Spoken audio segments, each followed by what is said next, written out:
everyone. So today I'm going to show you how to bend the loops for the bike rack. I am putting it on I'm making myself a little jig.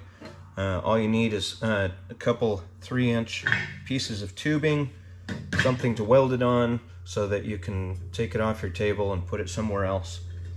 So this is just some scrap pieces of metal I had laying around. What I've found that works the best is 3 inches in diameter. It's just a touch under, but that's what I had to work with. This is just a piece of 2x4 tube that I had. It's 40.5 inches long. It doesn't matter. What we're working with is from outside to outside is 26.5 inches. I found that works great for the 27.5 and 29-inch tires. The 29s lock in there really well, and it works great. So that's what we're going to start with. We're going to weld our first piece on right there, and then we'll measure to this point at 26.5 inches and weld that on. So that will be our jig for the loops. So we'll get started here. Do a little time lapse of me making it.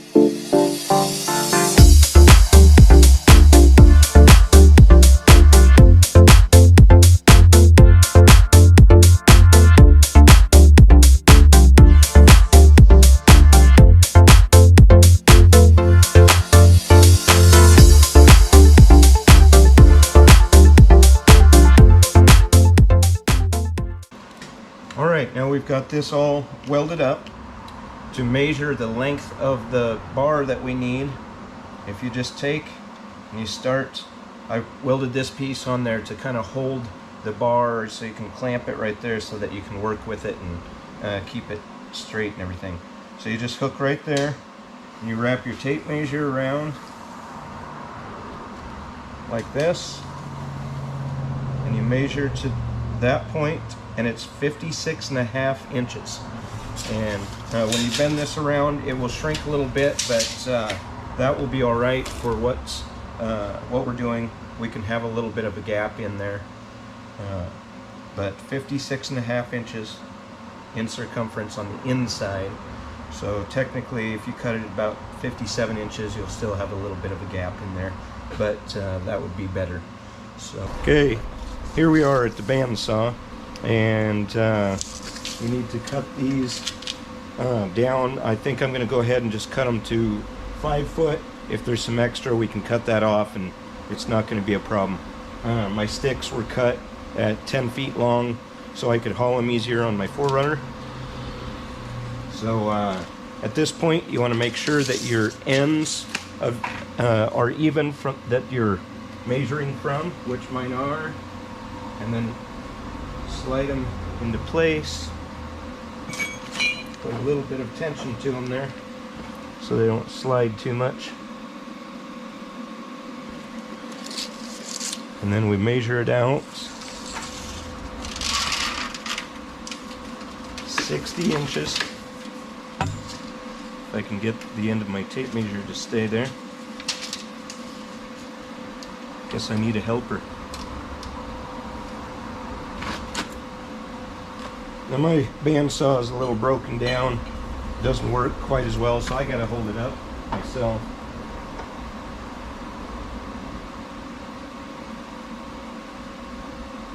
I'm gonna do it to just under 60 inches.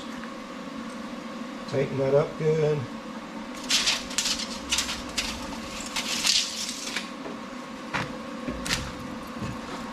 Make sure the ends are still even.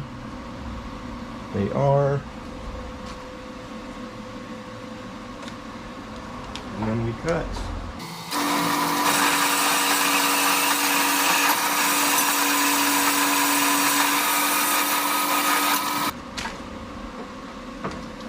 Now, we want to do the same thing, but from the other direction.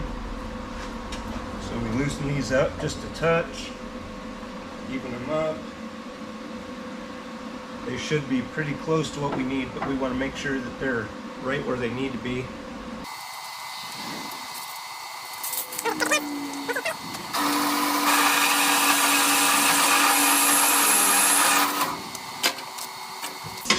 Then we've got our loop bars.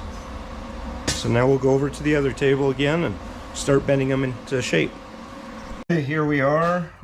We're on our jig. We've got it clamped down so that we can move on it, and it's not going to move around. We need this to be secure. That's why I used the tubing, so that I could put the clamps in here so they're out of the way, so that we can move that this rod all the way around without any problem. So the first thing, with that tab that I put on here, I put that on here, and then I clamp it on just to hold it there, just like that. And this is where, I guess I got a little ahead of myself. We start the torch up and we start heating it up and bending it around. And you want this to be glowing real nice. You can use whatever you want for your torch.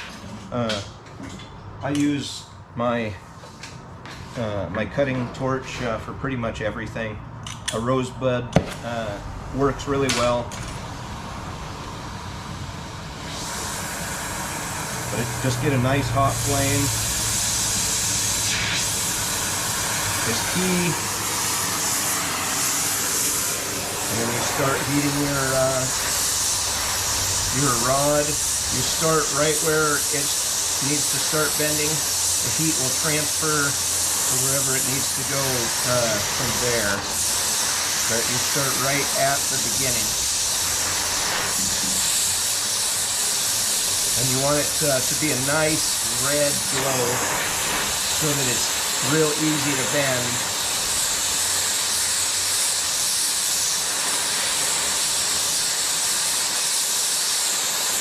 As soon as it starts glowing real nice and red, you just start pulling on it just slightly and then moving your torch the direction that you need to go around.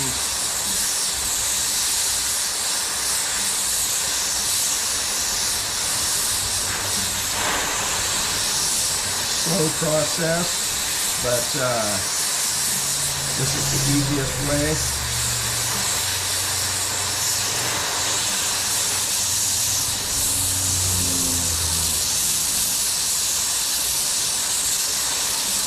You can also just pay somebody to do this too, but when I had this done, I thought I was a little overcharged for it. But the biggest thing is you want to make sure that your rod stays nice and tight to the pipe, because you want this to be a nice even flow. You want to do a nice even pull as well, so that it just bends right around that pipe.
And then I always just kind of make sure that the whole thing is nice and hot. And it, that way it just molds to that pipe. And I'm using 5/8 inch rod here. You can get away with a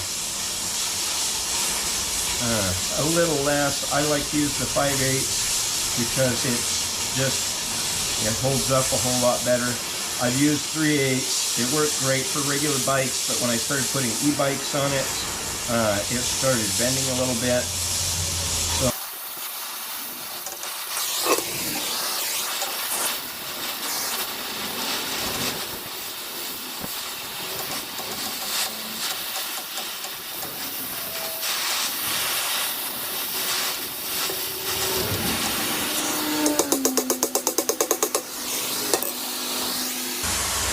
and that is how you bend your loops.